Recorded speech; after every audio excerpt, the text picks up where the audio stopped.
towards center called centripetal force is equal to mass into v square by r या mass into omega square r. Net force acting toward the center is equal to this. किसी भी circular motion का question देखो, कोई भी circular motion देखो, सीधे यहां पे आ जाओ. इसके अलावा कोई लॉ नहीं है, एक ही लॉ है, इसके अलावा कोई लॉ नहीं है. This is the only law. ठीक, अब देखो मैं क्वेश्चंस ले रहा हूं. क्वेश्चंस मैं इनफाइनाइट क्रिएट कर सकता हूं. फिर से बता रहा हूं, मेथड एक ही है. तुमसे मैं पूछूंगा 3259 प्लस 8265, इसको जोड़ने के लिए बोलूंगा. Add these two number, you can add it. तुम्हें सब इसको ऐड करके निकाल दोगे. जबकि तुमने अपने जीवन में पहली बार ये क्वेश्चन देखा है.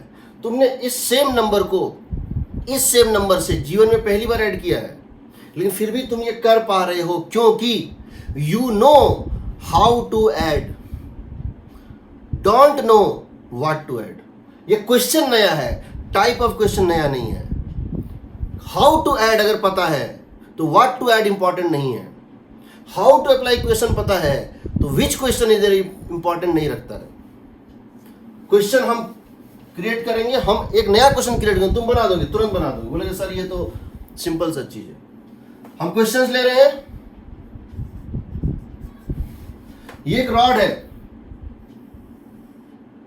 इसकी लेंथ L, इसकी लेंथ L, और यहां एक धागा है, इसकी भी लेंथ है, मान लेते हैं L. और ये रॉड एक मोटर से कनेक्टेड है. ये रॉड एक मोटर से कनेक्टेड है, टी शेप का, और ये रोटेट कर रहा है एंगुलर स्पीड ओमेगा से. ये एंगल है थीटा. तुमको बताना है व्हाट इज थीटा या व्हाट इज, तुमको ये इसमें यहाँ पे इक्वेशन निकालना है. इसका मतलब क्या हुआ, ये ऐसे घूम रहा है, ये टी शेप का रॉड है, ये भी एल शेप का था, और ये थीटा बना के, और ये सर्कल पे घूम रहा है ओमेगा से. जब ये घूमेगा इस तरह से, कैसे, इसको क्या किया, यहां से बांध दिया, इसको यहां से बांध दिया ऐसे करके, और अब मैं इसको घुमा रहा हूं. अब मैं इस एंड को पकड़ के रॉड को घुमा रहा हूं बहुत तेज, तो ये ऐसे थोड़ा सा बाहर की तरफ एंगल बनाता हुआ घूमता रहेगा. ये थोड़ा बाहर की तरफ एंगल बनाता हुआ घूमता रहेगा. बताना है, इक्वेशन लिखना है, तो क्या करोगे. सबसे पहले इसको देखो, ये एक सर्कुलर पाथ पे जा रहा है. This particle of mass m, here there is mass m, ये मास m है, ये सर्कुलर पाथ पे जा रहा है. इस पे फोर्स और ये लिखोगे. इस पे फोर्स क्या क्या होगा बताओ. एक फोर्स होगा mg नीचे, एक फोर्स होगा टेंशन इधर, एक फोर्स होगा mg नीचे, एक होगा टेंशन इधर. दूसरा, इसकी एक्सीलरेशन एक ही होगी, किधर होगी, सेंटर के तरफ होगी. इसकी क्योंकि ये यूनिफॉर्म सर्कुलर मोशन है, ओमेगा कांस्टेंट है, तो इसकी एक्सीलरेशन एक ही होगी सेंटर के तरफ. कितनी होगी, omega square into R. R is the radius of the circular path, centre यहां पर है, R is the radius of the circular path. Equation क्या लिखोगे, सो बताओ, इक्वेशन क्या लिखोगे. ये फोर्स एक ही एक्सीलरेशन है, तो क्या लिखोगे, T cos theta minus mg is 0. क्या लिखोगे, टी कॉस थीटा ऊपर के तरफ, इसका कंपोनेंट ऊपर के तरफ, T cos theta minus mg vanish, and T sine theta is m into omega square R. T sine theta इसको क्या प्रोवाइड कर रहा है, centripetal force. T sine theta is mass into acceleration. यहां से तुम देख सकते हो, तुम दोनों को डिवाइड कर दो, आ जाएगा tan theta is equal to omega square R by G. tan theta is equal to omega square R by G. यहां पे r की वैल्यू क्या होगी, सो बताओ. What is the value of the radius, sir L1 plus sine theta. ये होगा L plus, ये लेंथ L है, तो ये लेंथ कितनी है, L साइन थीटा.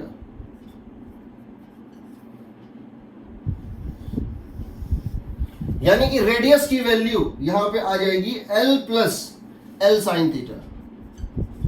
ये तुम लिख सकते हो, यहां पे प्लेस कर दो, ये इसकी इक्वेशन है। ठीक, कोई डाउट? दूसरा क्वेश्चन, मैं फिर से बोल रहा हूं, do not follow the question, follow the method. Method follow करोगे तो बहुत क्वेश्चन बनाओगे। क्वेश्चन नंबर 2,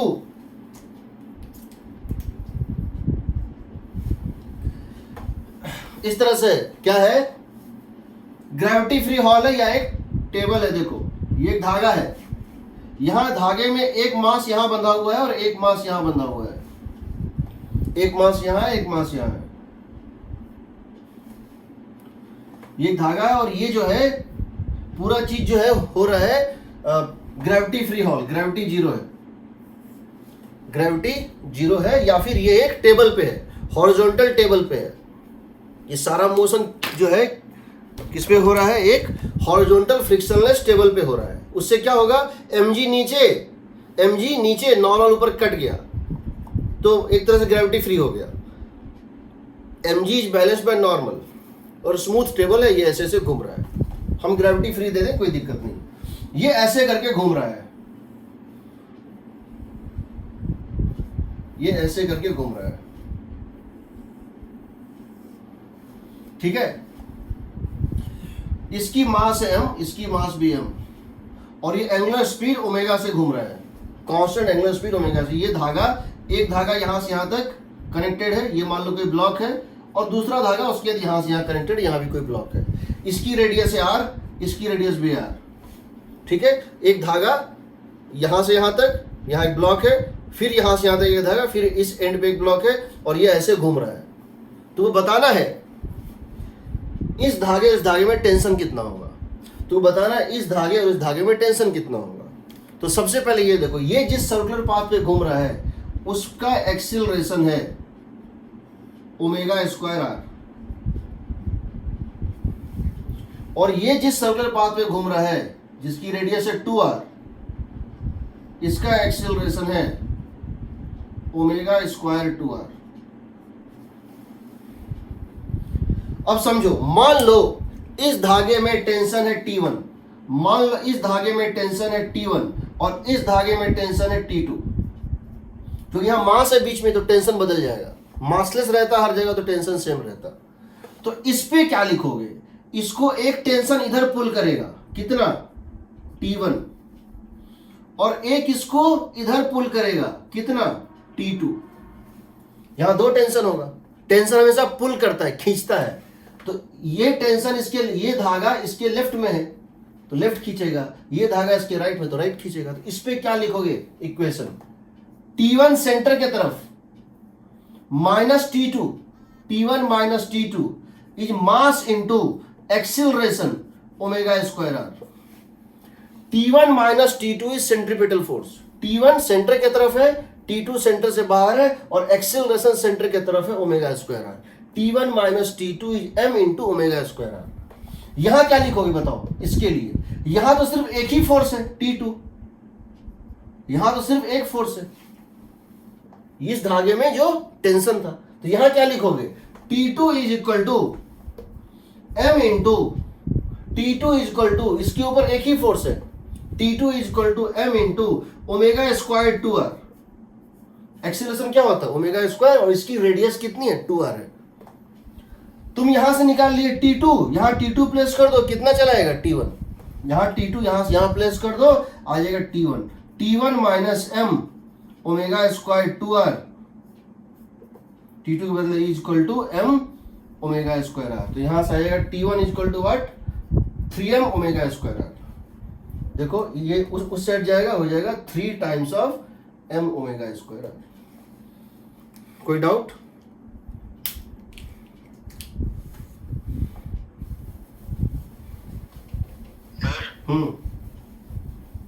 बोलो सर। जो इसका पहले जो क्वेश्चन था, इसके पहले क्वेश्चन किया था, हाँ सर उसमें अगर थीटा के लिए निकालेंगे तो tan इनवर्स ओमेगा स्क्वायर आ जाएगी। हाँ वही आएगा कुछ, हाँ हाँ वही आएगा। tan inverse omega square R, tan inverse omega square R by G होगा शायद। यस सर, वही आएगा by G. Question number 3, question number 3, इसमें क्या है कि एक फैन है मेरे पास,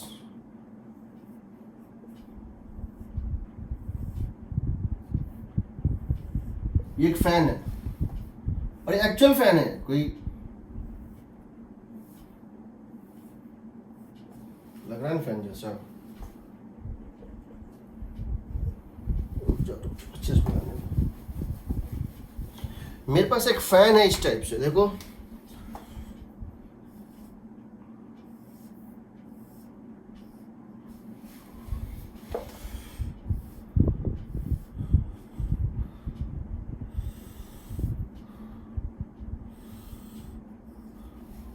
एक फैन है इस तरह से कुछ ऐसा, और ये घूम रहा है कांस्टेंट एंगुलर स्पीड ओमेगा से, कांस्टेंट एंगुलर स्पीड ओमेगा। हमने यहाँ पर क्या किया है, एक ब्लॉक को रख दिया है, एक डस्टर जो है, एक क्या करते हैं, एक बॉक्स ले लेते हैं और फैन के ऊपर डाल देते हैं, चलते हुए फैन के ऊपर। ओमेगा कांस्टेंट है, घूम रहा है इसमें, वो इस पे रखा हुआ है, इस पे रखा हुआ है ब्लेड पे, और ये ब्लेड घूम रहा है इस तरह से, ठीक।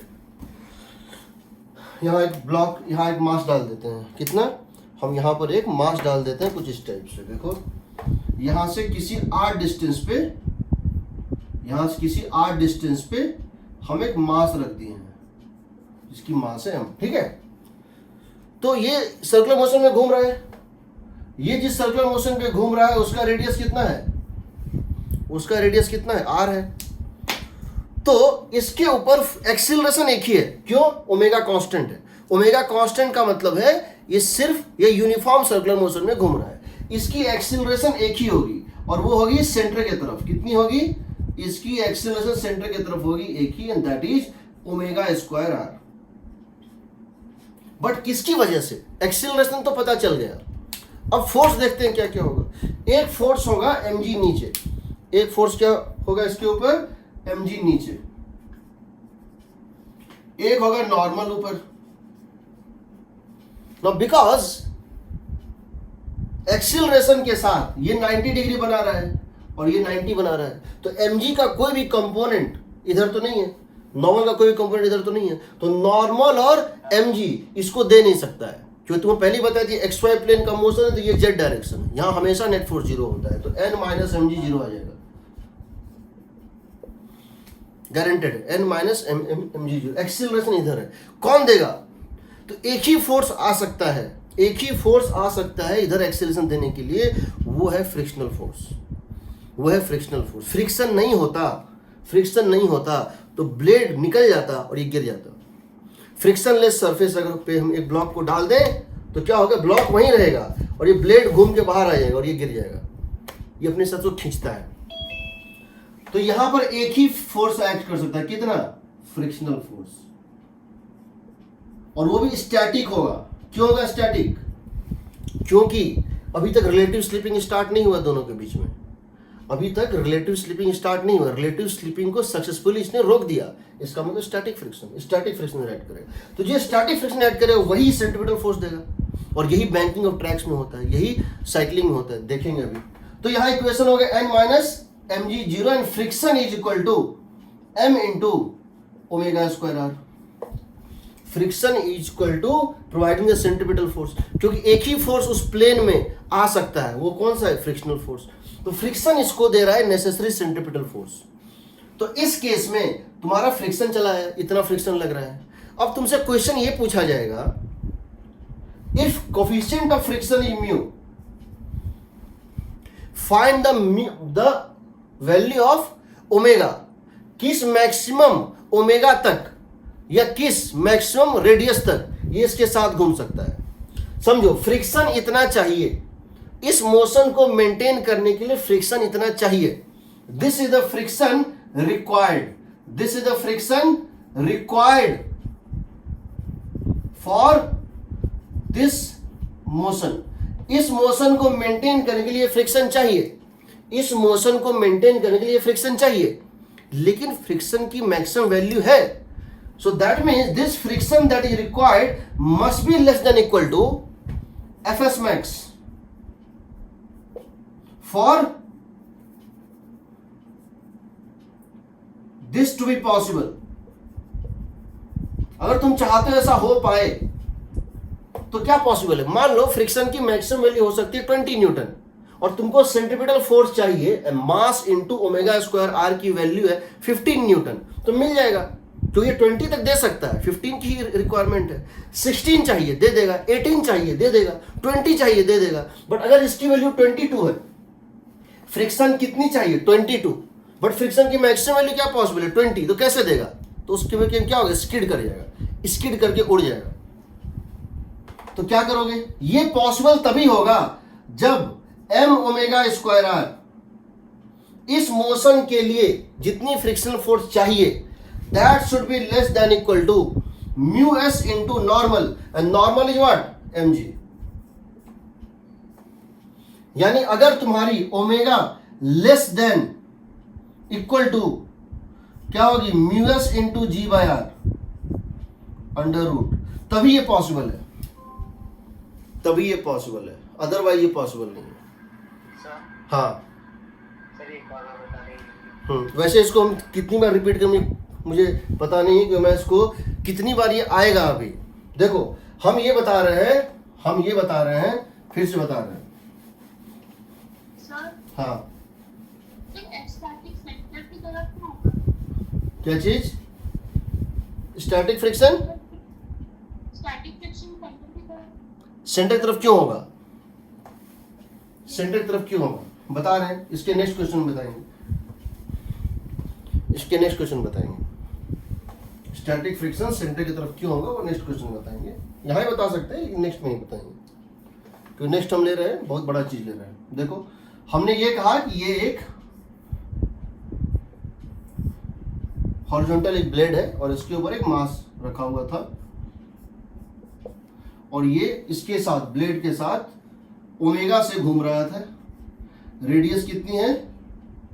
रेडियस इसकी जो है वो है आर है, चूंकि इसकी रेडियस आर है तो इसका मतलब बिकॉज ये यूनिफॉर्म सर्कुलर मोशन, इसकी एक ही एक्सीलरेशन है, वो सेंटर की तरफ है and that is omega square R. इसकी एक्सीलरेशन सेंटर की तरफ है ओमेगा स्क्वायर आर। फोर्स कौन कौन से थे? एम जी नीचे, नॉर्मल ऊपर, ठीक है, एम जी नीचे नॉर्मल ऊपर। तो अब यहां पर क्या है, इसको जो है हमने कहा normal minus M G zero होगा क्योंकि इस डायरेक्शन में कोई एक्सेलरेशन है ही नहीं। एक्सेलरेशन का कंपोनेंट इस डायरेक्शन कितना है? जीरो है। अब बचाइए, इधर हमने कहा कि let the frictional force be acting, क्योंकि फ्रिक्शन ही एक ऐसा फोर्स है जो उस प्लेन के पैरेलल उस एक्स वाई प्लेन में एक्ट कर सकता है। हमने कहा friction must be equal to mass into omega square R, mass into friction is providing centripetal force, ठीक है। अब हमने कहा कि ठीक है, मतलब फ्रिक्शन निकल गया, तुमको मास पता है, ओमेगा पता है, आर पता है, तो कितना फ्रिक्शन एक्ट कर रहा है वो निकल गया। This friction is actually acting, this friction is actually acting, ये एक्चुअली एक्ट कर रहा है। करने को तो बहुत ज्यादा तक जा सकता था बट इतनी की रिक्वायरमेंट थी तो इसने इतना ही अपना वैल्यू रखा हुआ था। अब हमें ये जानना है किस ओमेगा पे स्लिप कर जाएगा, किस ओमेगा पे स्लिप कर जाएगा। तो क्या करेंगे, लिमिटिंग केस ले लेंगे। लिमिटिंग केस का मतलब क्या है? व्हेन इट स्लिप्स, जब ये रेडियली स्लिप कर जाएगा बाहर। क्यों करेगा बता रहा हूं। तो लिखोगे उस केस में फ्रिक्शन किसके इक्वल हो जाएगा? फ्रिक्शन के मैक्सिमम वैल्यू के ऊपर, उसके जस्ट बाद वो स्लिप कर जाएगा। तो यानी एम ओमेगा स्क्वायर आर अगर किसके इक्वल हो गया? म्यू एम जी के, तो ये स्लिप कर जाएगा। इसका मतलब है ओमेगा स्क्वायर, अगर आर फिक्स है तो या यूं करो, आर इज इक्वल टू कितना हो जाएगा? Mu G by omega square. इसका मतलब अगर मैं एक ब्लॉक को यहां रखूं, एक ब्लॉक को यहां रखूं, एक ब्लॉक को यहां रखूं, दूर दूर दूर, तो जो सबसे दूर है देखो ओमेगा फिक्स है, इसका मतलब क्या है? फ्रिक्शन, इसका मतलब क्या है? Mu G by omega square. हाँ, म्यू जी बाय ओमेगा। इस रेडियस पे, इस रेडियस से कम पे स्लिप नहीं करेगा, उसके बाहर में स्लिप कर जाएगा। अब कैसे होता है वो देखो। और क्यों होता है ऐसा। हम चाहते थे कि तुम जो है ये सब चीज पूछो और मैं उसको बताऊं। एक साइकिलिस्ट है, मैं साइकिल चला रहा हूं, गया एक गोलंबर है और मैं उस पर टर्न ले रहा हूं। ठीक, मैं साइकिल से, हम लोग देखते हैं हम लोग साइकिल से जा रहे हैं और एक चौराहा है, गोल चौराहा, और गोल चक्कर में हम टर्न लेते हैं, हैंडल घुमाते हैं और टर्न लेते हैं। हम जानना चाहते हैं वहां हो क्या रहा है, वहां हो क्या रहा है। ठीक है,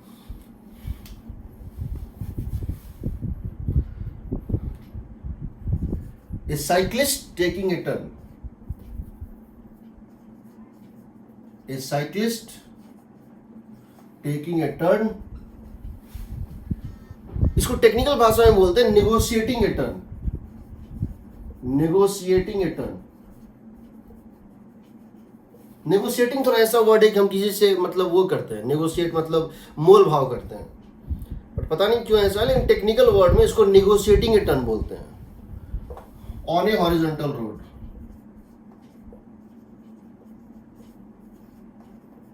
ऑन ए हॉरिजॉन्टल रोड, और वो कैसे टर्न लेता है वो देखो, और वो कैसे टर्न लेता है वो देखो। टर्निंग का प्रोसेस कुछ ये है, क्या है, ये रोड है, ये सर्कुलर रोड है, और यहां पर वो साइकिलिस्ट पहुंचता है ऐसे करके। ये उसका एक हम पहिया दिखा रहे हैं।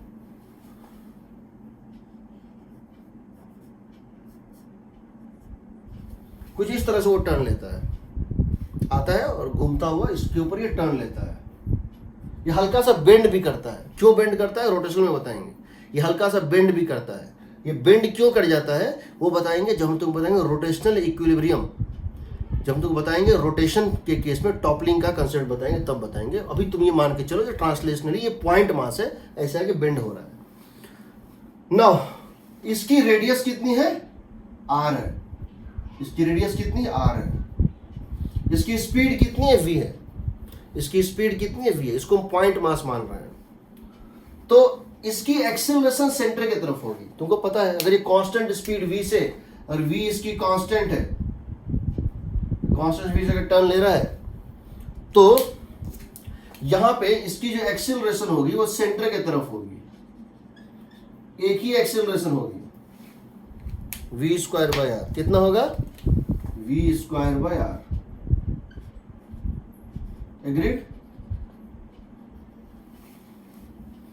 फोर्स क्या क्या होगा, mg नीचे, mg नीचे,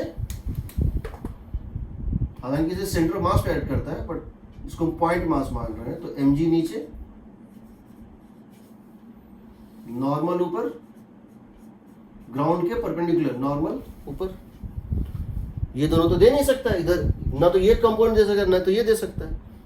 इसका मतलब यहाँ पे कुछ तीसरा फोर्स ऐड कर रहा है सेंटर की तरफ। वो क्यों सेंटर की तरफ ही क्यों ऐड करेगा, सोचो। अगर इसको टॉप व्यू में देखें, अगर इसको हम टॉप व्यू में देखें तो हो क्या रहा है कि जब ये यहां पर था, ये व्हीकल जब यहां पर था और सेंटर यहां पर है, इन दोनों के बीच एक सेपरेशन है। और यहां पर और इस पॉइंट पर जो है इसकी जो वेलोसिटी है वो टेंजेंशियली ऊपर है। ये वेलोसिटी है पार्टिकल की। इमेजिन करो स्मॉल टाइम dt में क्या होगा, ये पार्टिकल यहां से यहां पहुंचेगा। अगर इसकी वेलोसिटी चेंज ना करे तो स्मॉल टाइम dt में इस पार्टिकल को यहां से यहां पहुंचना चाहिए।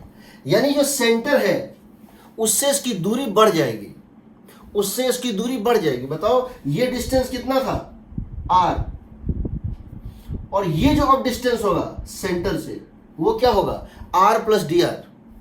ये डिस्टेंस अगर r था तो ये कितना हो जाएगा, r प्लस डी आर। यानी कि सेंटर के रेस्पेक्ट में ये बाहर भागना चाह रहा है। अगर फोर्स नहीं होता, क्या बताएं फ्रिक्शन के निकालने का तरीका जो है बताइए क्या थे। पहले मान लो फ्रिक्शन नहीं है, पहले मान लो कहीं फ्रिक्शन नहीं है, उसके बाद अगर फ्रिक्शन नहीं होता कहीं भी तो मोशन में क्या होता, क्या होता वो निकालो, फिर उसको अपोज कराओ। ये बताए थे पहले मान लो फ्रिक्शन नहीं है, फ्रिक्शन नहीं होने पे कौन किधर चलता, चलने दो सबको, और फिर उसको अपोज करा दो। फ्रिक्शन नहीं अगर होता ये सीधा जाता ऐसे टेंजेंशियली, यानी इसकी दूरी यहां से क्या होती, बढ़ती जाती। अब इसको अपोज करना है। किसको अपोज करना है? इस दूरी के बढ़ने को अपोज करना है। यानी अगर इसको यहां से इसकी दूरी नहीं बढ़ने देनी है, इसको अंदर खींचना पड़ेगा, इसको अंदर खींचना पड़ेगा। टेंडेंसी क्या है? टेंडेंसी है सेंटर से दूर भागना। अगर फ्रिक्शनलेस होता, अगर ये सेंट्रीपिटल फोर्स ना होता तो ये सीधा जाता है ऐसे, यानी सेंटर से दूरी बढ़ती। तो जो टेंडेंसी ऑफ रिलेटिव मोशन है उसको अपोज करना है। यहां रिलेटिव मोशन क्या है? रेडियल है, तो रेडियली खींचेगा भीतर, तो अंदर की तरफ फ्रिक्शन ऐड करेगा। और ये फ्रिक्शन सक्सेसफुली इस टेंडेंसी को बचा लेगा। इसलिए अगर फ्रिक्शन नहीं हुआ तो ये स्किड कर जाएगा। किधर? रेडियली स्किड करता है। जहां भी ये फेल होगा रेडियली स्किड करेगा। स्किडिंग जब एक बाइक बहुत तेज आए और सडनली टर्न ले, एक बाइक बहुत तेज आए और टर्न ले, तुम देखोगे वो फिसल के बाहर भागता है, वो टेंजेंशियली नहीं भागता है। वो स्किड करता है जब, तो रेडियली आउट भागता है। क्यों?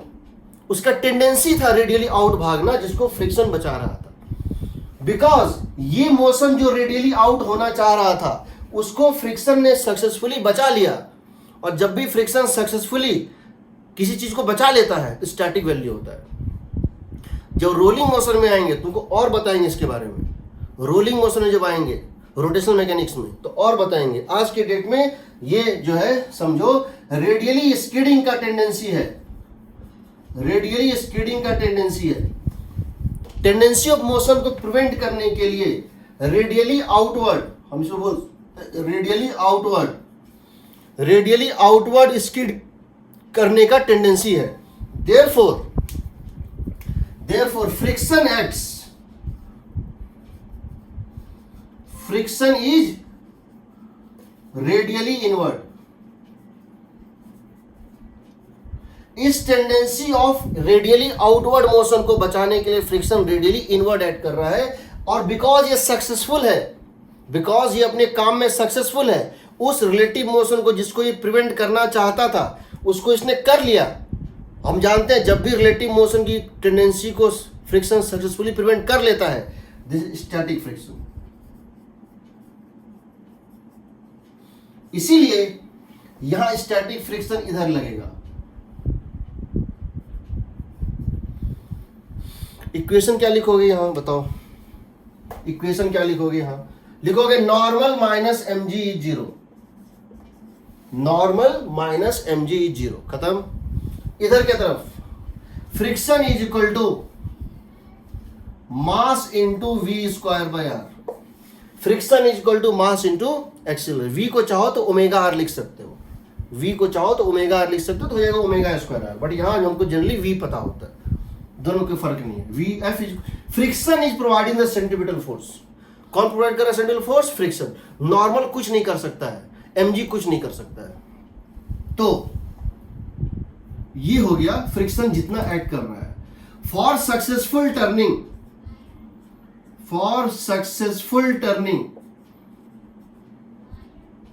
क्या होना चाहिए बताओ? Friction should be less than equal to F S max. Successfully turn होने के लिए जरूरी है कि जो फ्रिक्शन की डिमांड है, जितना फ्रिक्शन चाहिए, वो फ्रिक्शन के लिमिटेशन में हो, फ्रिक्शन के वैल्यू से कम हो, फ्रिक्शन वहां तक प्रोवाइड कर सके, तब तो होगा, नहीं तो नहीं होगा। यानी कि m into V square by R should be less than equal to mu into normal. और नॉर्मल किसके इक्वल है? एम जी के। So v should be less than equal to under root mu G R. इस speed से कम पे ही turn लेना। इसीलिए अगर गाड़ी बहुत तेज आ रही है और कोई टर्न आता है तो पहले गाड़ी को स्लो करना पड़ता है, तब टर्न लेना पड़ता है। बहुत फास्ट आएगा और तब टर्न लेगा तो स्किड कर जाएगा। जितना कम रेडियस पे टर्न लेना चाहोगे उतना ही कम स्पीड भी करना पड़ेगा। समझो, इसका मतलब वी क्रिटिकल क्या बोल सकते हैं? V max for successful turning कितना होगा? Under root mu G R. इसको याद कर लो, इसको याद कर लो। पहली बात, सक्सेसफुल टर्निंग के लिए तुमको दो चीजें हैं, या तो तुम अपना स्पीड घटाओ या तो रेडियस बढ़ाओ। जितना ज्यादा रेडियस होगा उतनी ज्यादा स्पीड में टर्न ले सकते हो, और जितना कम होगा, जितना कम जो है रेडियस होगा उतना कम स्पीड पे तुम टर्न ले सकते हो। अगर रेडियस बहुत कम है, स्पीड बहुत ज्यादा है, स्किड कर जाएगा। कोई हाँ सर आपने वहाँ velocity is equals to constant क्यों लिखा है? आपने वहाँ angular velocity is equals to constant क्यों नहीं लिखा? हाँ, वो भी कांस्टेंट है, ओमेगा भी कांस्टेंट है, स्पीड कांस्टेंट है, वेलोसिटी तो कांस्टेंट नहीं है। Omega equal to V by R, ये भी कांस्टेंट है। V constant, omega constant, speed constant या ओमेगा कांस्टेंट। तो स्कीडिंग के लिए मिनिमम स्पीड, स्कीडिंग के लिए हाँ मिनिमम स्पीड है। स्कीडिंग के लिए देखो, जिस मैक्सिमम स्पीड तक तुम सक्सेसफुली टर्न ले सकते हो वही मिनिमम स्पीड है स्कीड करने के लिए भी। ये बाउंड्री वैल्यू है, लिमिटिंग वैल्यू है। अगर पूछेगा find the maximum speed up to which it can take the turn, under root mu R G. Find the minimum speed at which it skids, वो भी होगा under root mu R G. Same आएगा। तुम्हारे question में are दिया होगा, जी दिया होगा, म्यू दिया होगा, तो वो क्वेश्चन निकालना है कि वी कितना, किस स्पीड में वो सेफ टर्न ले सकता है। एग्रीड?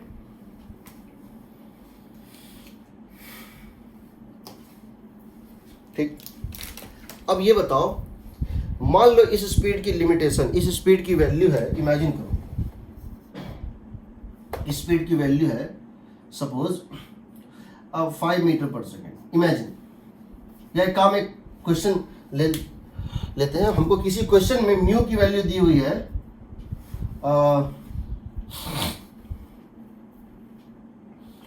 0.5,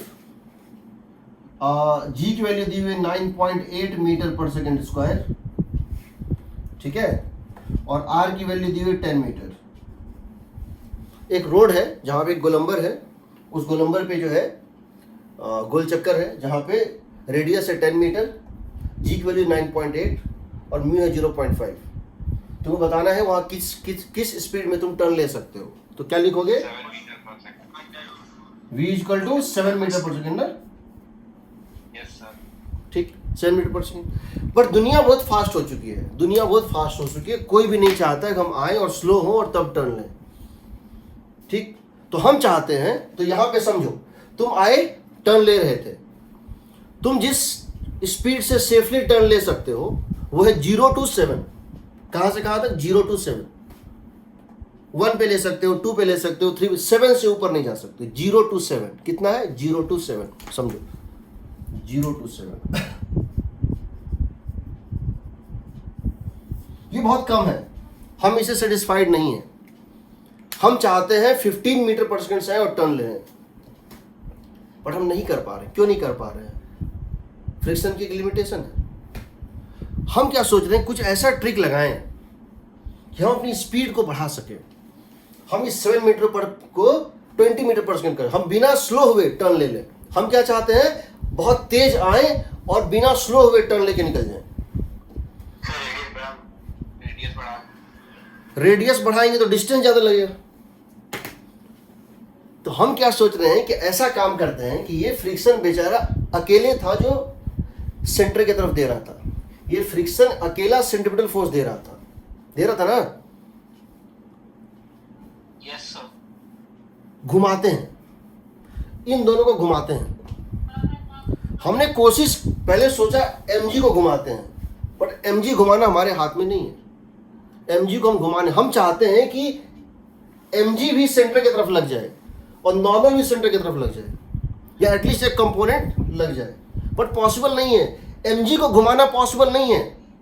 हम इस यहां पर mg अगर इस तरह से ऐड कर रहा है, यहां पर mg अगर इस तरह से ऐड कर रहा है, इस तरह से डाउन, हम इस पूरे इंक्लाइन प्लेन को घुमा देंगे, mg नहीं घूमेगा। पूरा इंक्लाइन प्लेन घूम जाएगा, mg नहीं घूमेगा। लेकिन ये नॉर्मल जो है ना, ये घूम जाएगा। हम नॉर्मल को घुमा सकते हैं, नॉर्मल इसके रेस्पेक्ट में फिक्स होता है। जैसे जैसे इसको घुमाओगे नॉर्मल भी घूमेगा। यानी कि हम ये दिमाग लगाते हैं, एक काम करते हैं, क्यों ना हम इस रोड को ऐसे की जगह ऐसे कर दें ताकि नॉर्मल घूम जाए। और अब क्या होगा, नॉर्मल का एक कंपोनेंट वेट को बैलेंस करेगा और एक कंपोनेंट सेंटर की तरफ लगेगा। अब हम क्या चाह रहे हैं, फ्रिक्शन तो है ही, बट हम क्या चाह रहे हैं कि नॉर्मल का एक कंपोनेंट भी सेंट्रीपिटल फोर्स दे। हम नॉर्मल को घुमा सकते हैं, अगर हम रोड को घुमा दें तो। इसको बोलते हैं बैंकिंग ऑफ ट्रैक्स, इसको बोलते हैं बैंकिंग ऑफ ट्रैक्स। अब बैंकिंग वर्ड भी बड़ा कंट्रोवर्शियल मुझे लगता है। बैंकिंग का मतलब जनरली बैंक होता है, बट बैंकिंग ऑफ ट्रैक्स क्यों बोलते हैं पता नहीं, बट बैंकिंग का मतलब है tilting of the road. Road को थोड़ा सा टिल्ट कर दो, तिरछा कर दो, तो जब वो आएगा ना बहुत तेज आएगा और घूमता हुआ निकल जाएगा बिना स्लो हुए। उसमें नॉर्मल भी हेल्प करता है सेंट्रीपिटल फोर्स देने में, उसमें नॉर्मल भी हेल्प करता है सेंट्रीपिटल फोर्स देने में, और उस केस में ये रेंज बढ़ जाता है। लेकिन यहाँ एक खतरा भी है, एक खतरा भी है। बिना बैंकिंग में 0 to 7 था, हो सकता है बैंकिंग करने के बाद ये 0 to 7 की जगह 5 to 25 हो जाए। मतलब क्या हुआ इसका, हम रोड पे जा रहे थे, हॉरिजॉन्टल रोड पे टर्न ले रहे थे, मुझे अपना कोई स्टूडेंट जो है दिख गया, उसने बोला हाय सर, मैंने गाड़ी रोक ली, उससे 2 मिनट बात किया और फिर मैं वापस स्टार्ट हुआ और चलाया। बट इस केस में बिकॉज ये इंक्लाइन है, रुकोगे तो चांसेस है कि नीचे चला जाओगे। यानी यहाँ एक मिनिमम स्पीड होगा, उससे कम मत करना, नीचे आ जाओगे। उससे ज़्यादा करोगे तो अभी भी स्किड कर सकते हो, इनफाइनाइट नहीं है। और एक ऐसा स्पीड होगा जहाँ फ्रिक्शन लगेगा ही नहीं, बिना फ्रिक्शन के टर्न हो जाता है। रोड को तुम्हारे टायर में कोई फ्रिक्शन ऐड नहीं करता। यहाँ 3 स्पीड आता है, निकालेंगे अभी, लेकिन ये रेंज बढ़ जाता है। तो वहाँ लिखा रहता है, ऐसा कोई बैंक्ड रोड अगर है वहाँ पे लिख देते हैं do not bring your speed below this speed. Speed इससे कम और इससे ज़्यादा मत करना, रेंज ऑफ स्पीड रहता है, 0 नहीं होता है। रुकना मना है, गाड़ी को स्टॉप करना मना है। तो स्टॉप कीजिएगा, स्किड कर सकते हैं, लेकिन कर सकते हैं। देखो तो ये अभी तक क्या था, हॉरिजॉन्टल रोड था, ग्राउंड था। अब इसको हम टिल्ट करने जा रहे हैं, उसका नाम क्या देंगे। हाँ सर, अगर हम साइकिल थोड़ी तेज चलाने से आप बोल रहे थे तो भी तो नॉर्मल की डायरेक्शन चेंज हो जाएगी। नहीं चेंज होगी ना, ऐसे है नॉर्मल, किधर है, ऊपर या नीचे, सो बताओ। सर ऊपर। ऐसे कर देंगे तो ऊपर ही रहेगा सर। ऊपर ही रहेगा ना। Yes sir. ये है ग्राउंड और ये है टायर, ये है टायर। अब टायर को कर दिया इस तरह से, ड्रॉप करो तो यहां ड्रॉप करोगे परपेंडिकुलर ऐसे बनेगा, और यहां ड्रॉप करोगे तो भी तो ऐसे ही बनेगा ना।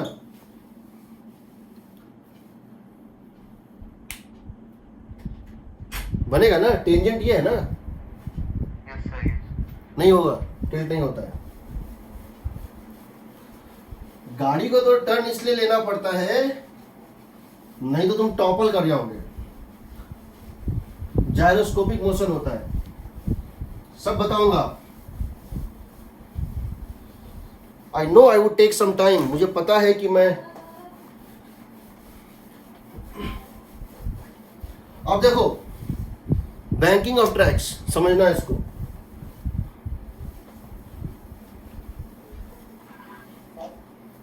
बैंकिंग ऑफ ट्रैक्स क्या चीज।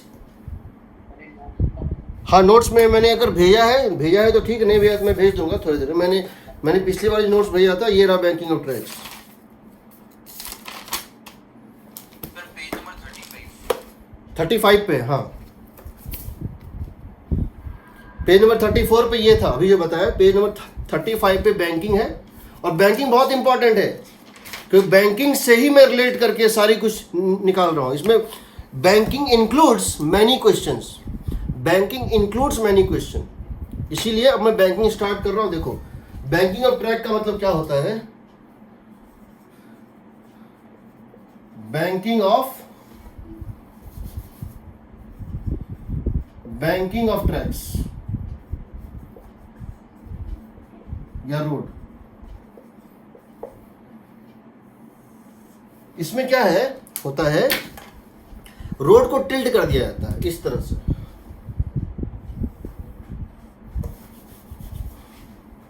इसमें हम रोड का टिल्टिंग करते हैं इस तरह से। कैसे करते हैं देखो,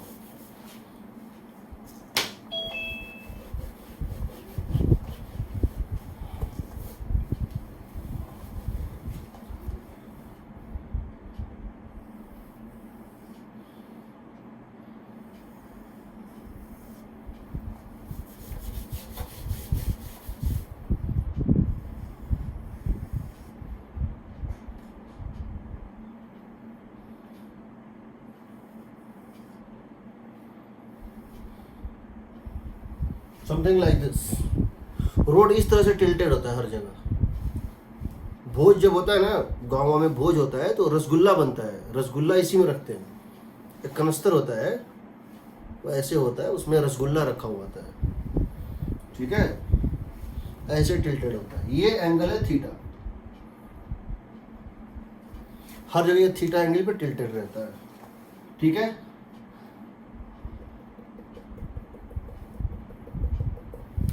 इस पे आके एक व्हीकल टर्न लेता है, तो मान लो ये कोई व्हीकल है और ये टर्न ले रहा है, ठीक है, ये कोई व्हीकल है और ये टर्न ले रहा है, ऐसे आके आया और इस पे टर्न ले रहा है, ठीक है, ये इस पे आकर के जो है तो टर्न ले रहा है इस तरह से। तो जब ये टर्न लेगा तो इसके ऊपर फोर्स कौन कौन सा लेगा, सो देखो, एक लगेगा उसके ऊपर mg नीचे,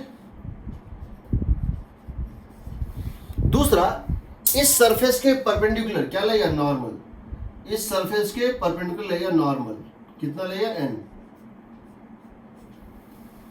और तीसरा इसके पास एक एक्सीलरेशन होगा इसके पास, बिकॉज ये r, बिकॉज इसकी रेडियस कितनी है, r है, जिस पाथ पे ये टर्न ले रहा है उसकी रेडियस r है, और एक कांस्टेंट स्पीड से टर्न ले रहा है। किस स्पीड से, इसकी स्पीड कांस्टेंट है या ओमेगा कांस्टेंट है, इसकी स्पीड कांस्टेंट है, तो कांस्टेंट स्पीड से टर्न ले रहा है। हम यहां तीन वेलोसिटी निकालेंगे, एक वो वेलोसिटी जो ऑप्टिमम वेलोसिटी है जिस पे फ्रिक्शन लगेगा ही नहीं, दूसरी वो वेलोसिटी जो जिस वेलोसिटी से नीचे अगर होगा ये स्लिप कर जाएगा नीचे, और तीसरी वो वेलोसिटी जिस स्पीड से ज़्यादा होगा तो ये चला जाएगा, स्किड कर जाएगा ऊपर, ठीक है। तो हम क्या कर रहे हैं, देखो हम पहला निकाल रहे हैं ऑप्टिमम वेलोसिटी। ऑप्टिमम वेलोसिटी का मतलब है velocity for which friction is not needed,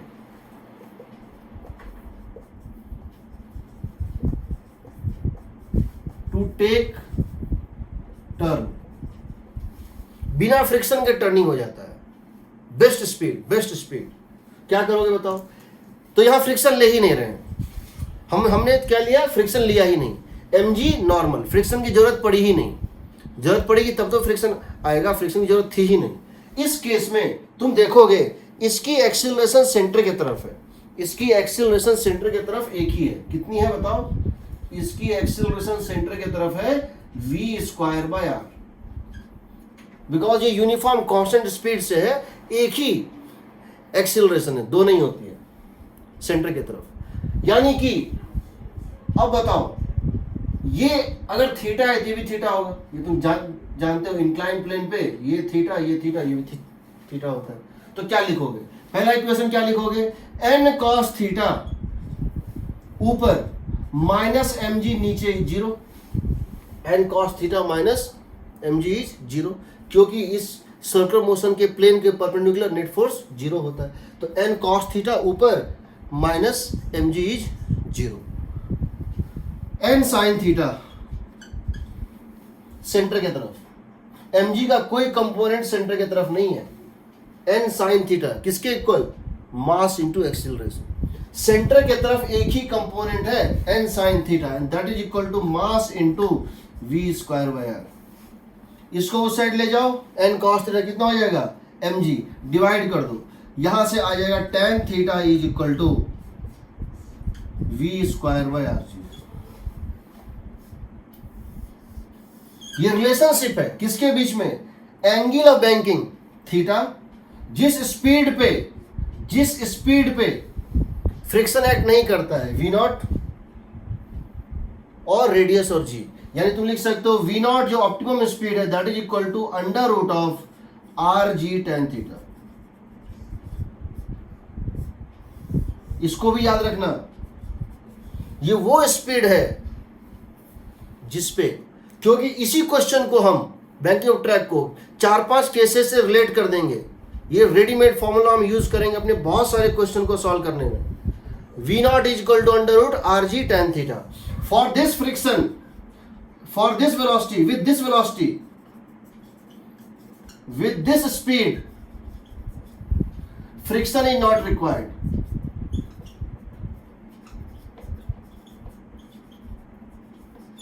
अगर रफ सरफेस है तो भी फ्रिक्शन जीरो आएगा, फ्रिक्शन का रिक्वायरमेंट ही नहीं था। फ्रिक्शन तो तब आता जब टेंडेंसी ऑफ रिलेटिव मोशन होता, यहाँ पहले से बिना फ्रिक्शन के रिलेटिव मोशन का टेंडेंसी नहीं, स्किडिंग या स्लिपिंग नहीं है, तो फ्रिक्शन का कोई रोल ही नहीं है। अगर रफ सरफेस है तो फ्रिक्शन जीरो, अगर फ्रिक्शनलेस रोड है, this is the only speed with which you can take a successful turn. In frictionless case, in frictionless, sir हाँ मेरी बता दीजिए बता रहे हैं।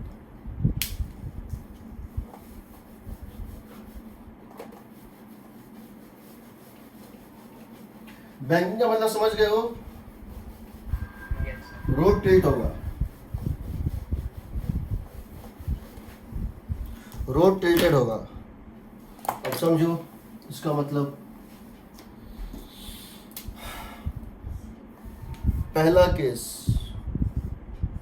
Optimum velocity, optimum speed of turning,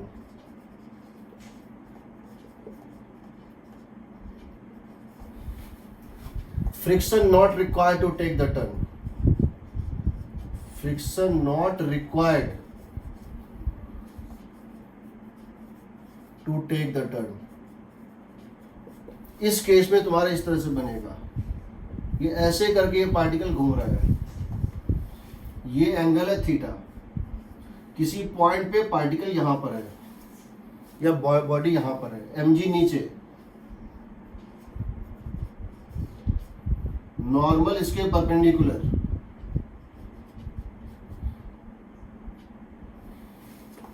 acceleration सिर्फ एक है, एक्सीलरेशन सिर्फ एक है। अगर इसकी स्पीड है v, अगर इसकी स्पीड है v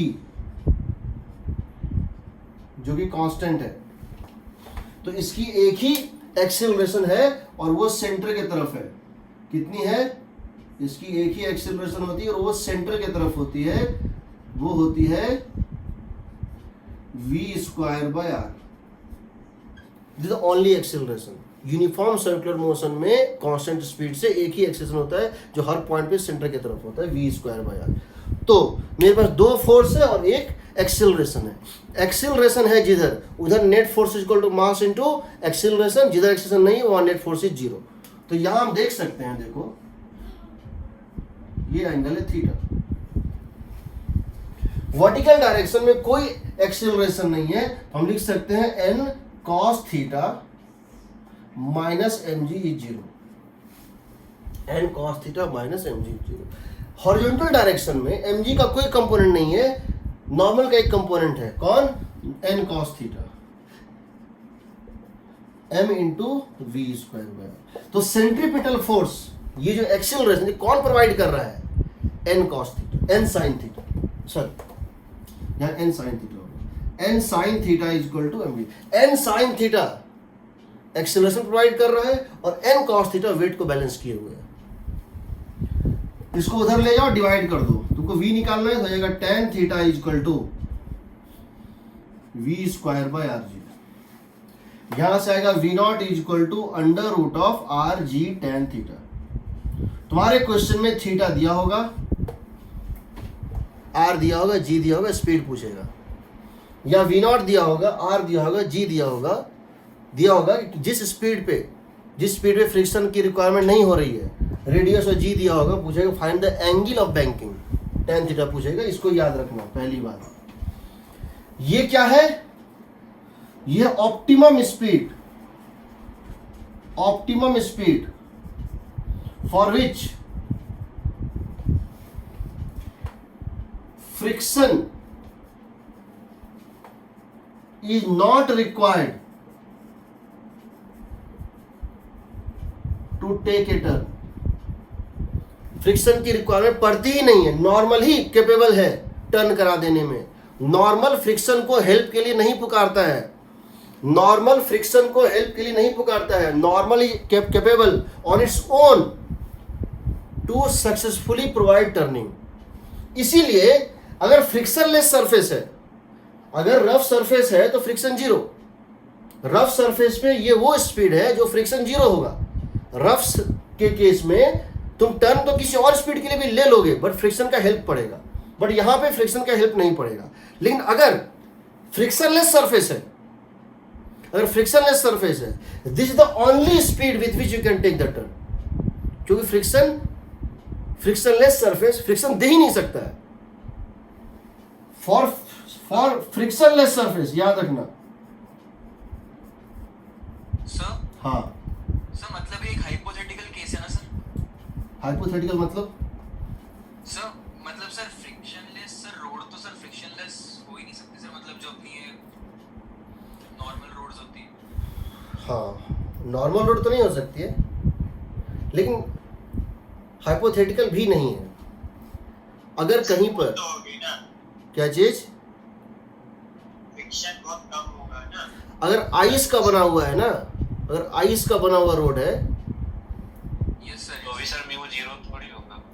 ठीक है, जीरो नहीं होगा तो क्वेश्चन में पॉसिबल है, ठीक है, हाइपोथेटिकल है कि नहीं है।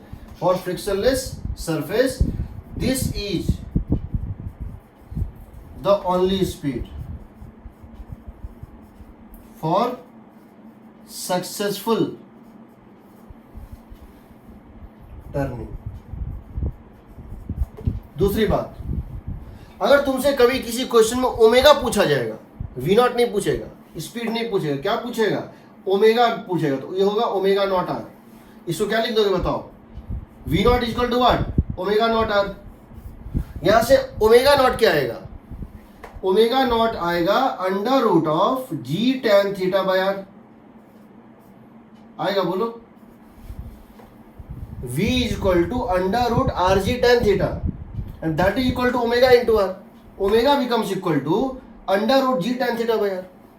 तो ये पूछा या ये पूछा, स्पीड पूछा या ओमेगा पूछा। स्पीड को याद रखो, ओमेगा पूछा होगा तो इसको इक्वेट कर देना, v नॉट की जगह क्या लिख देना, ओमेगा नॉट आर।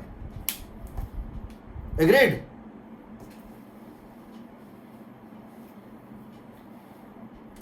ठीक है, यस सर। इस स्पीड पे फ्रिक्शन जीरो।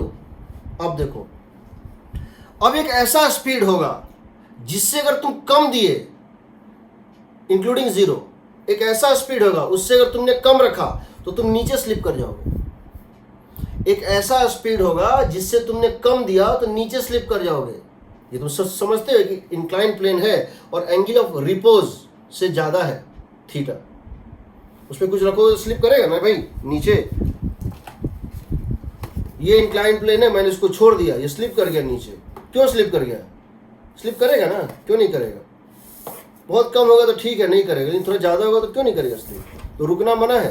एक मिनिमम स्पीड होगा जिससे कम हुआ इंक्लूडिंग जीरो, एक मिनिमम स्पीड से कम होगा, ये नीचे स्लिप कर जाएगा।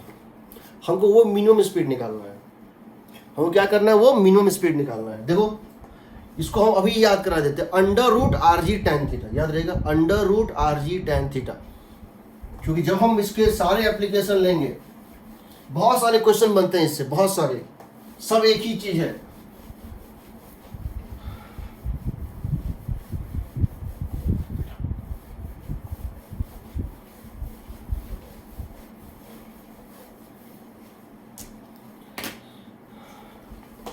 देखो दूसरा, हम दूसरा ले रहे हैं,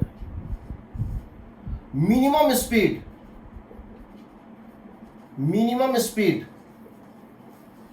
फॉर टर्निंग बिलो विच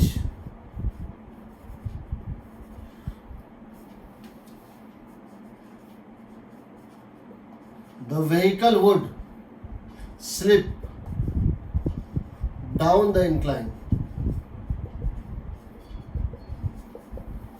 एक ऐसा स्पीड जिससे अगर डेल्टा वी भी कम हुआ वो नीचे स्लिप कर जाएगा। मीन्स दिस द लिमिटिंग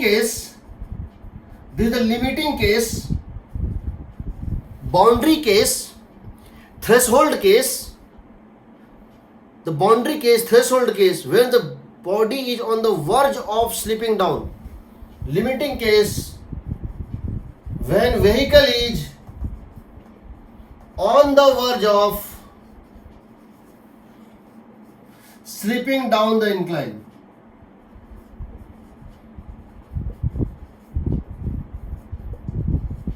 अब मतलब स्लिप करने ही वाला है नीचे, तो क्या करोगे? देखो यहां पे व्हीकल है, जो भी व्हीकल है, कुछ भी है, mg नीचे, मान लो कोई स्पीड है v जो कि कांस्टेंट है। स्पीड कांस्टेंट क्यों ले रहे हैं? अभी लोग पूरा जो केस कर रहे हैं यूनिफॉर्म से, हम नॉन यूनिफॉर्म पे भी जाएंगे तो बताएंगे स्पीड वेरिएबल होता है तो क्या होता है, पर दो चीज़ों को मिक्स नहीं करना है। अभी हमारे सारे क्वेश्चन में स्पीड कांस्टेंट है। ये स्पीड से ले रहा है, नॉर्मल इधर, नॉर्मल हमेशा इंक्लाइन के क्या होगा? परपेंडिकुलर होगा। क्या कोई और फोर्स ऐड करेगा? ये रफ सरफेस है, ये रफ सरफेस है, बिकॉज इसका भी टेंडेंसी ये किस बाउंड्री पे है कि थोड़ा सा भी ये v माइनस डी हुआ, ये 0.001 मीटर पर सेकेंड भी कम हुआ तो ये नीचे स्लिप कर जाएगा, ये नीचे स्लिप कर जाएगा। यानी फ्रिक्शन इसको बचाने के लिए अपनी पूरी ताकत लगा चुका है और ऊपर लगा चुका है। फ्रिक्शन अपनी पूरी ताकत लगा चुका है और जिधर इसको जाना है, जिधर इसकी टेंडेंसी उसके अपोजिट, फ्रिक्शन क्योंकि अगर ये थोड़ा सा भी कम हुआ उस बाउंड्री पे है कि अब ये नीचे स्लिप किया, अब किया तब किया, तो इसको नीचे स्लिप होने से बचाने के लिए फ्रिक्शन पूरा ताकत लगा दिया है अपोजिट, यानी ये हो जाएगा म्यू इंटू एन। तुम जानते हो फ्रिक्शन की मैक्सिमम वैल्यू होती है mu into N, mu S into N. Friction अपनी मैक्सिमम वैल्यू होगा और ऊपर की तरफ होगा। ये तीन फोर्स ऐड कर रहे होंगे इस बाउंड्री कंडीशन में, mg नॉर्मल और फ्रिक्शन की मैक्सिमम वैल्यू किधर? जिधर इसकी टेंडेंसी है, इसकी टेंडेंसी थी नीचे स्लिप करने की, about to slip down the incline, so friction is up the incline. तीन फोर्स, एक एक्सेलरेशन, कितनी? एक एक्सेलरेशन कितनी? सेंटर की तरफ, कितनी? v²/r। तीन फोर्स और एक एक्सेलरेशन।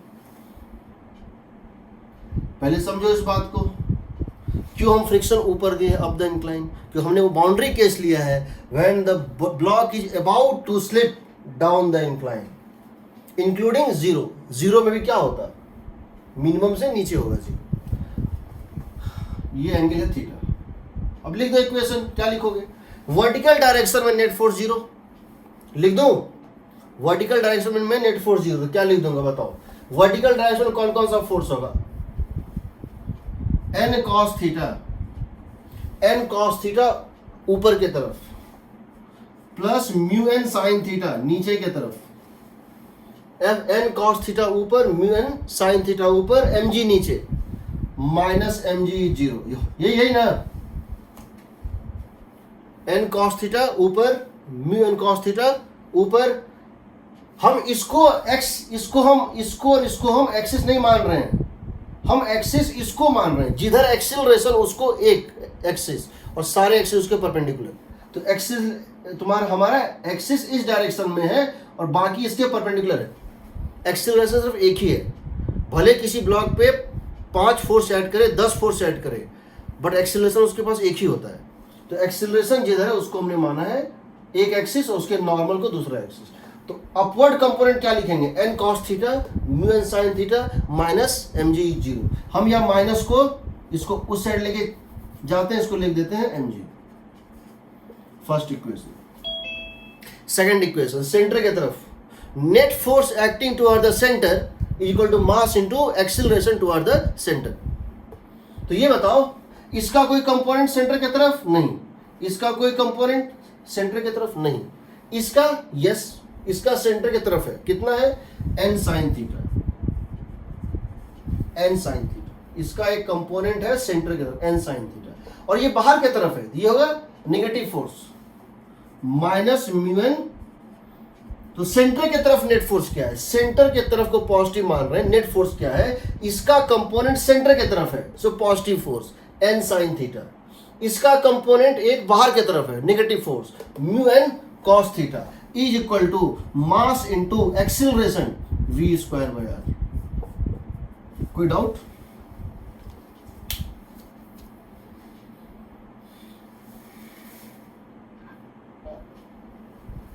डिवाइड कर दे। हाँ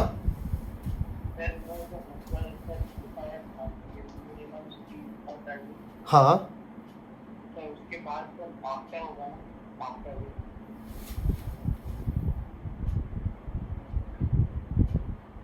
अच्छा मिनिमम स्पीड क्या क्या आफ्टर कहाँ पे? यहाँ पे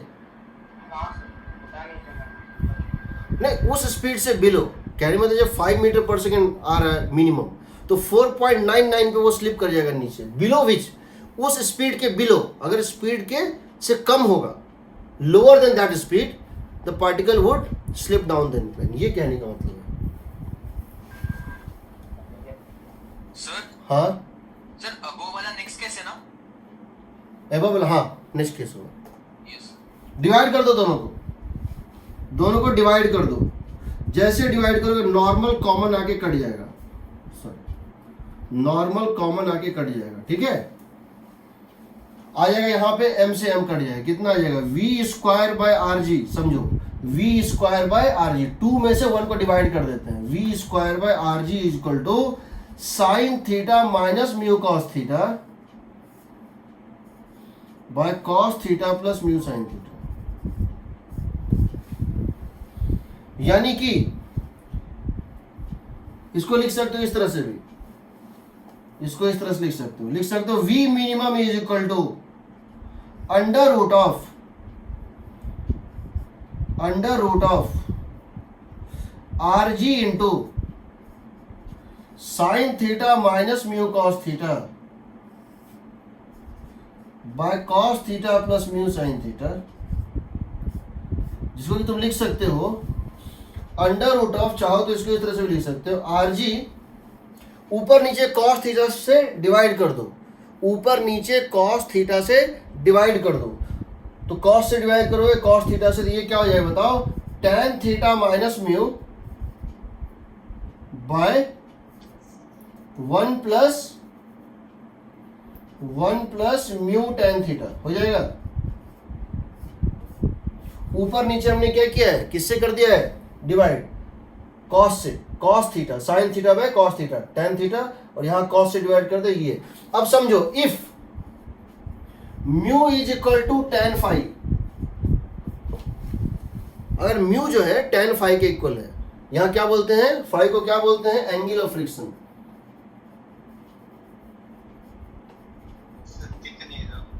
अच्छा देखो, अगर हम ये लिख रहे हैं कि इफ, हम यहां पे क्या लिख रहे हैं इस तरह से, देखो if mu is equal to tan phi,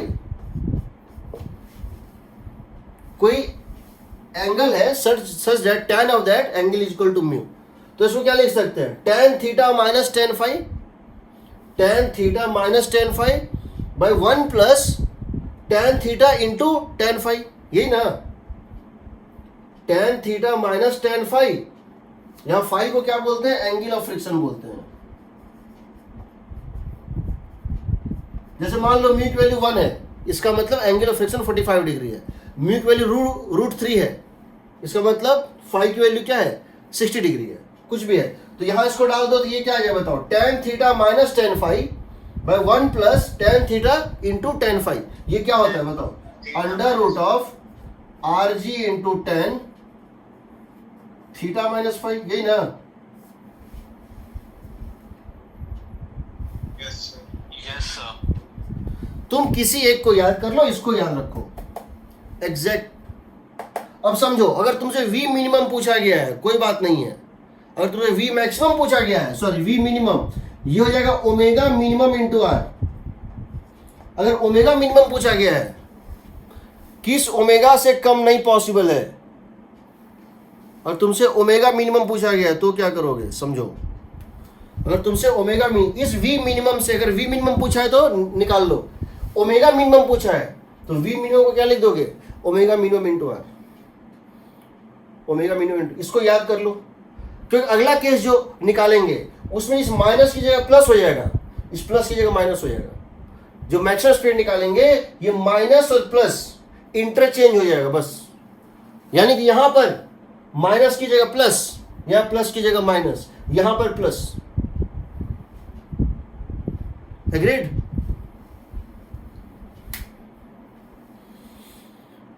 yes sir. इसके बहुत एप्लीकेशंस हैं। जब मैं इसको बताना शुरू करूंगा, जहां भी सर्कुलर मोशन होता है वो यही बन जाता है। बहुत शॉर्टकट है, बहुत शॉर्टकट है, एक बार याद करना है। उसके फ्रूट्स बहुत मिलते हैं, बार बार मिलते हैं, ठीक है। अब देखो एक चीज और बताओ, अगर tan theta greater than mu है, अगर tan theta greater than mu है, मतलब ये इंक्लिनेशन जो है वो एंगल ऑफ रिपोज से ज्यादा है, बहुत ज्यादा टिल्टेड है, तब तो ये वैल्यू समझ में आ रहा है। समझो, अगर tan theta greater than mu है तभी ये वेलोसिटी मिलेगा ना तुमको।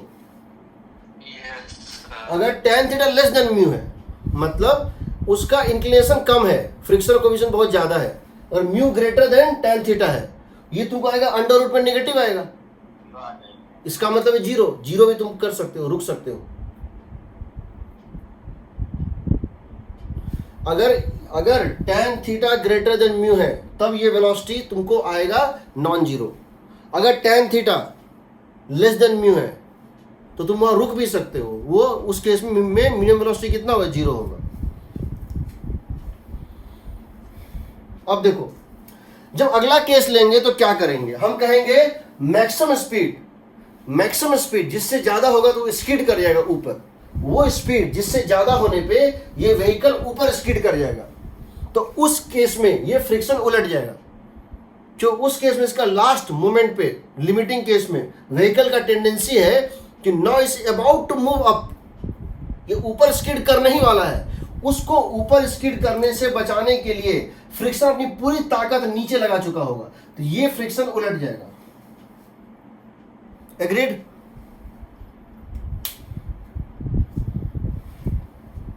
एग्रीड? Yes sir. हम सेम क्वेश्चन को बाद में निकलवाएंगे सेंट्रीफ्यूगल फोर्स से, सेंट्रीफ्यूगल फोर्स से, ठीक है। सेम क्वेश्चन को देखते हैं। सो नाउ आप कमिंग टू आवर, तो हमको तो ये याद है under root R G into sine theta minus mu cos theta, sine theta minus mu cos theta by cos theta plus mu sine theta. तुमको भी याद होना चाहिए कि जब क्वेश्चन आएगा तुमको इतना टाइम नहीं मिलेगा कि तुम उसको बैठ के डिराइव करोगे, पहली बात। दूसरी बात, बहुत सारे केसेस में इसको हम रेडीमेड अभी यूज करने वाले हैं before the completion of the class.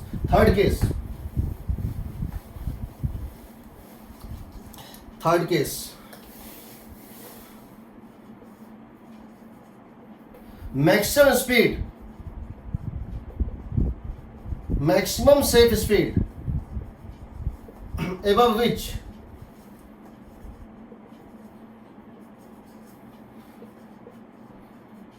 the vehicle would skid up the incline।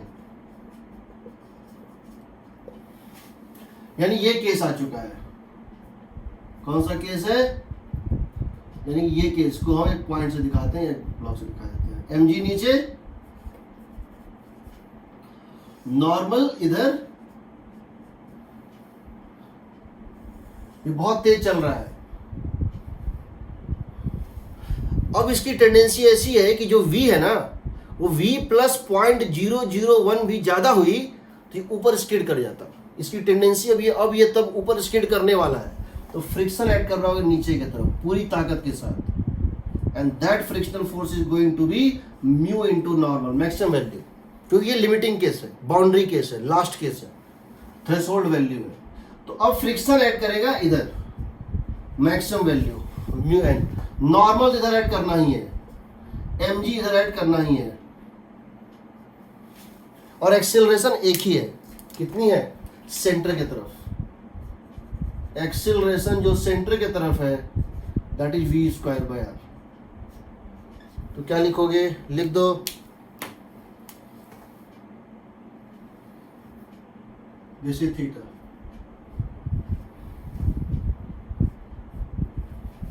क्या लिखोगे? ऊपर नीचे बैलेंस करो। ऊपर कौन कौन सा फोर्स है? n cos थीटा ऊपर, माइनस mg नीचे, माइनस इसका कंपोनेंट भी नीचे है। कितना लिखोगे? Minus mu N sine theta is 0 लिखोगे। n cos थीटा है ऊपर, mg है नीचे, और इसका एक कंपोनेंट है नीचे, सब कैंसिल कर जाएगा। यहां से तुम इसको थोड़ा सा अरेंज कर लो, आ जाएगा n cos थीटा, यहां से आएगा n cos theta minus mu N sine theta is equal to mg। This is the first equation. दूसरा, सेंटर की तरफ mg का कोई कंपोनेंट सेंटर की तरफ नहीं है। कौन सा कंपोनेंट है? इसका कंपोनेंट सेंटर की तरफ n साइन थीटा, इसका कंपोनेंट सेंटर की तरफ n साइन थीटा, इसका कंपोनेंट इस म्यू इंटू एन फ्रिक्शन का कंपोनेंट सेंटर की तरफ mu into N cos theta is equal to m into V square by R. समझ रहे हो? इसका कंपोनेंट दोनों को डिवाइड कर दो, आ जाएगा v square by R G is equal to v square by R G. इसको 2 से 1 को डिवाइड कर दे, v square by R G. M से एम कट जाएगा, एम से एम कट जाएगा, एन से एन कट जाएगा, ये और ये कट जाएगा। V square by R G is equal to sine theta plus mu cos theta, cos theta minus mu sine theta. यहां से आएगा v is equal to V max, इसको सीधे हम लिख देते हैं, V max is equal to under root of R G sine theta plus mu cos theta by cos theta minus mu sine theta, that is equal to under root R G tan theta plus mu by 1 minus mu tan theta, ऊपर नीचे cos theta से divide कर दिए। That would become equal to under root of R G into tan theta plus 5, theta plus 5। अगर इसको 5 tan mu को क्या डाल दें 5 थीटा प्लस 5, ये हो जाएगा। अगर तुमसे ये वी मैक्स पूछा है, अगर तुमसे ओमेगा मैक्स पूछा है, समझो, अगर तुमसे ओमेगा मैक्स पूछा है तो इसको क्या लिख दोगे? इस वी मैक्स को क्या लिख दोगे? Omega max into R. तो ओमेगा में निकल जाएगा, तो यहां पे ये आर और ये आर में क्या होगा? ये जो चीज है ये क्या बन जाएगा? Under root G by R. ये आर, ये है रूट आर, ये है आर, ये जाएगा नीचे आर स्क्वायर हो जाएगा under root G by R, वो भी निकल जाएगा, तुम निकाल सकते हो। अब समझो, 3 वेलोसिटी मैंने डिफाइन कर दिया, कौन कौन सा? v मिनिमम, v मैक्सिमम और v ऑप्टिमम। ठीक है, लिखें? कोई डाउट यहां? अगली क्लास कौन सी है तुम लोगों की? है मैथ्स की है, थोड़ा लेट शुरू होगा, हम 5 मिनट लेंगे, अभी हम सर को बता देंगे। बताओ यहाँ कोई दिक्कत? अब देखो, अब इस बात को समझ लो,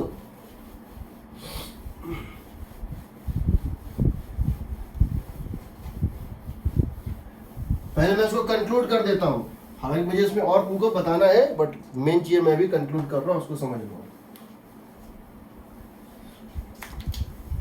पहला,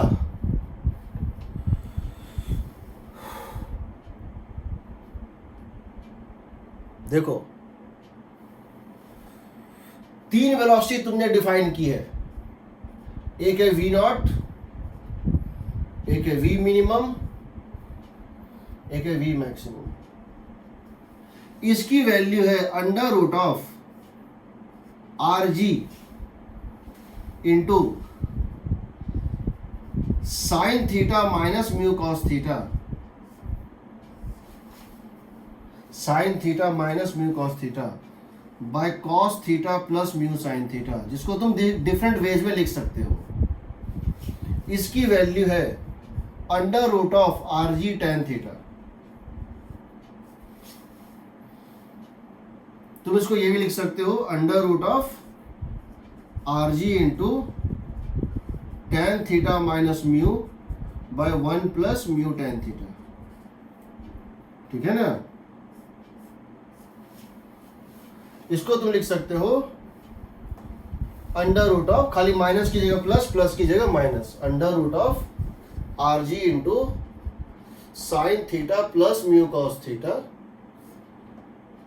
bye cos theta plus minus mu sine theta.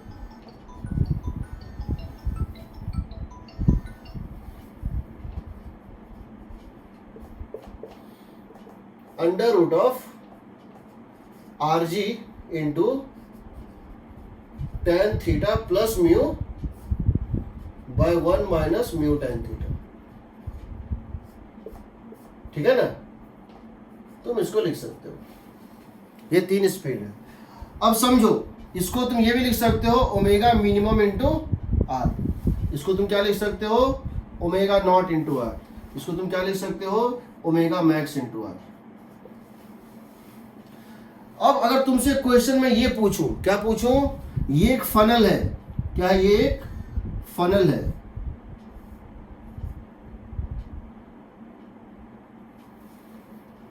ये फनल जो है अपने इस एक्सिस के ओर घूम रहा है, किस स्पीड से? एंगुलर स्पीड से, ओमेगा से, और ये रफ है। यहां तुमने पार्टिकल को डाल दिया है, ये इस पे स्लिप नहीं कर रहा है, ये इस पे स्लिप नहीं कर रहा है, और ये एंगल दिया हुआ है थीटा। ये स्पिनिंग फनल है, क्या है ये? स्पिनिंग फनल है, स्पिनिंग फनल है। और मैं तुमसे ये जानना चाह रहा हूं, ये इस सर्किल पे घूम रहा है, ये सर्किल पे घूम रहा है, जिसकी रेडियस कितनी है? आर है। ये पार्टिकल इस पे चिपक गया है, no slipping, no slipping, no slipping. तो पूछूंगा मैं व्हाट इज ओमेगा मिनिमम, ये रफ सरफेस है, म्यू है, what is omega minimum, what is omega maximum, and what is the omega for which they no slipping between these two. तो answer यही होगा। तुम्हारा यही चीज है, साइन थीटा की जगह ये है।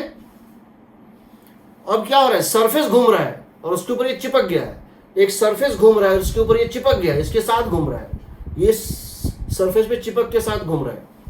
इक्वेशन निकालोगे वही आएगा, नॉर्मल इधर, mg इधर, फ्रिक्शन एक बार उधर, एक बार इधर, एक बार फ्रिक्शन 0। यहाँ 3 स्पीड तुमसे पूछ सकता है, कौन कौन सा? Find omega maximum, omega minimum and omega for which there no friction required. या फिर अगर ये फ्रिक्शन लेस है, find the value of omega so that it remains stick to this surface. इस सरफेस के रिस्पेक्ट में इसका कोई रिलेटिव मोशन ना हो, जब फ्रिक्शन है ही नहीं, friction is it is smooth surface. तो सिंपली ये निकालना है, क्या निकालना है? ओमेगा नॉट, यानी under root G tan theta by R. इसको इक्वेट कर दो, ओमेगा नॉट निकाल दो। या 3 स्पीड पूछा रफ केस में, ये और ये निकाल दो। दूसरा क्वेश्चन ये,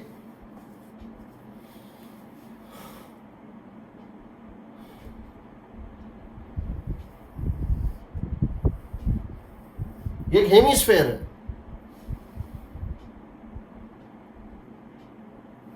एक हेमिस्फेयर है,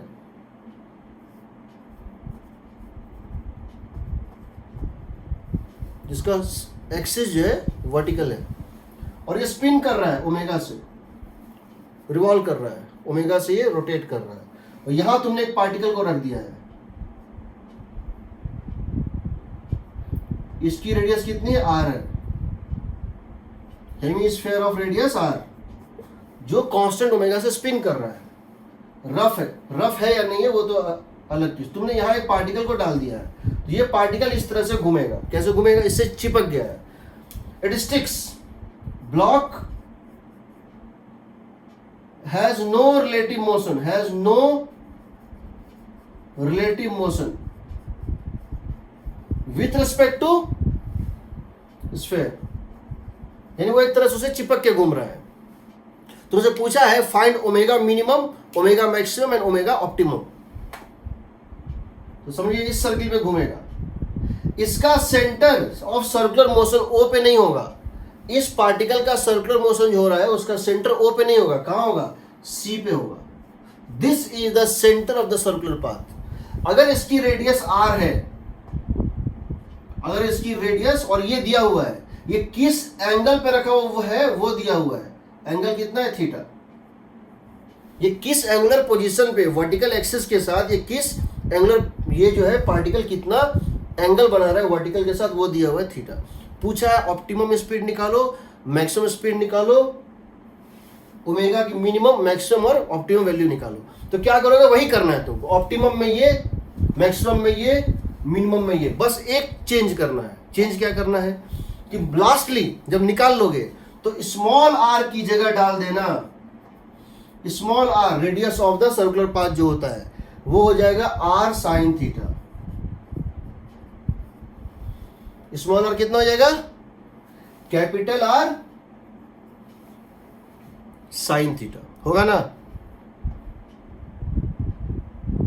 यस सर। एक स्टेप में आएगा आंसर। एससी और माँ के वर्कड आउट में भी है, एक्सरसाइज में भी है, पैकेज में भी, और हर क्वेश्चन कहीं ना कहीं है। अगला क्वेश्चन, अगला क्वेश्चन।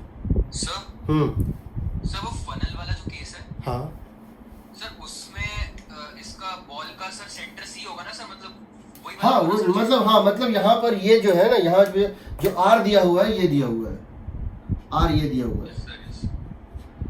और अगर तुमको हाइट के टर्म में पूछेगा तो हाइट के टर्म में तुम ये लिख सकते हो, आर को क्या लिख सकते हो बताओ, ये थीटा है ना, tan theta is equal to H by R, tan theta is equal to H by R, तो आर इज इक्वल टू कितना हो जाएगा, एच tan थीटा। Yes. अब यहां देखो, मेरे पास एक पैराबोला है, एक वायर है जिसको मैंने पैराबोलिक शेप में घुमा दिया है, एक वायर को मैंने पैराबोलिक शेप में घुमा दिया है, इस तरह से देखो। हाँ, क्या हुआ, सर इसमें क्या हॉरिजॉन्टल में रिलेटिव स्लिपिंग है? क्या चीज, सर इसमें खाली हॉरिजॉन्टल में रिलेटिव स्लिपिंग नहीं होगी कि वर्टिकल? कहीं कोई स्लिपिंग नहीं हुई, चिपक गया है, चिपक गया है। चिपक गया मतलब क्या समझ, फेविकॉल से चिपका के उसको घुमा दो, ऐसे ऐसे।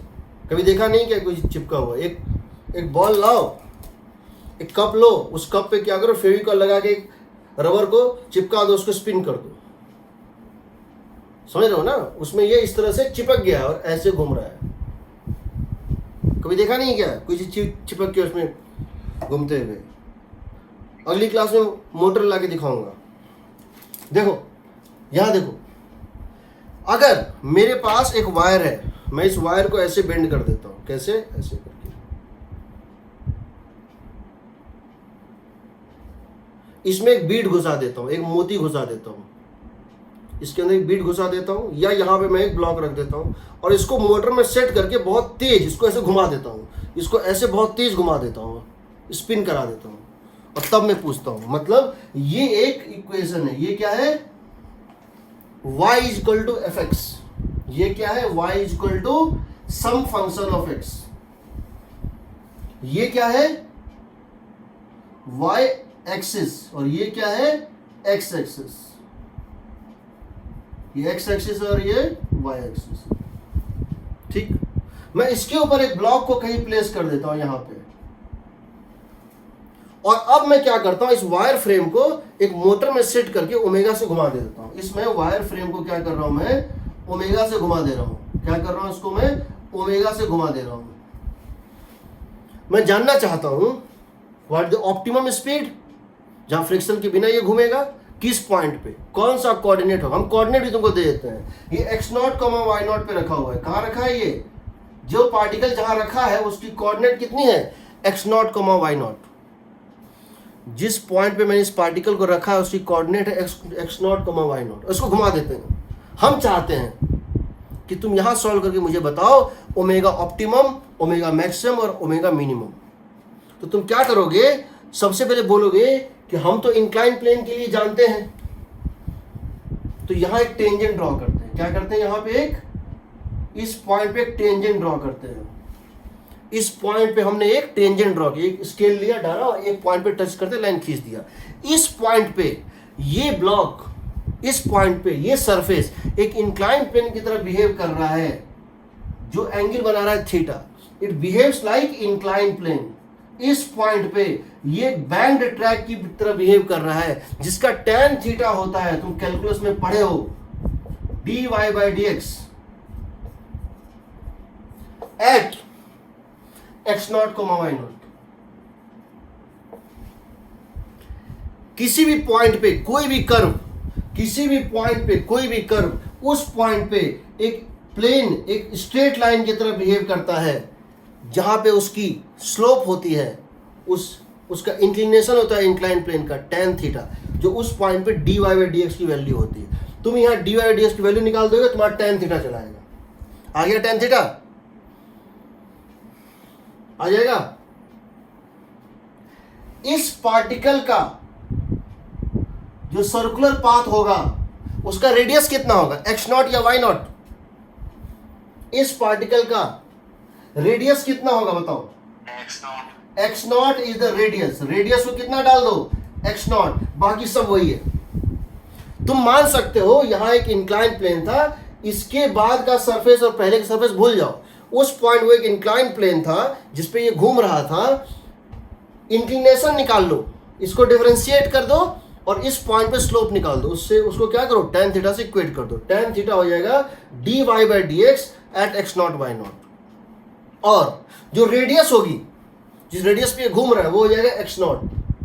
बाकी सब फॉर्मूला वही रहेगा। तुमको क्या चाहिए, एक क्या चाहिए, रेडियस निकल गया x0।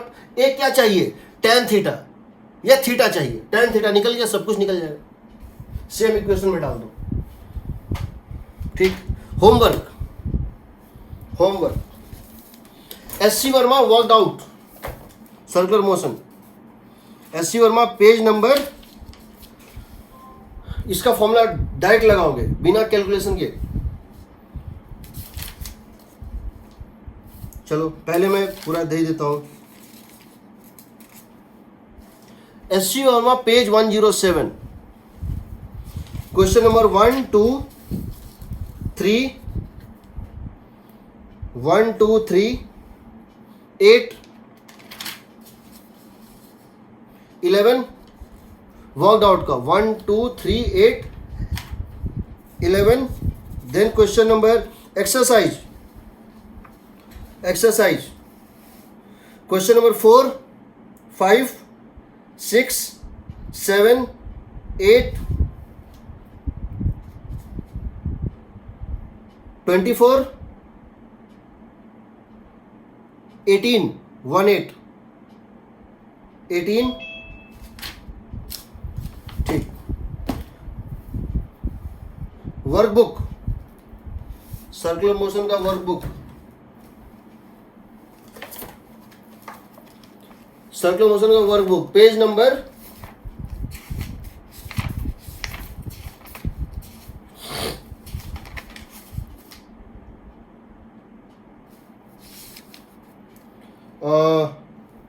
138, एक्सरसाइज 1 में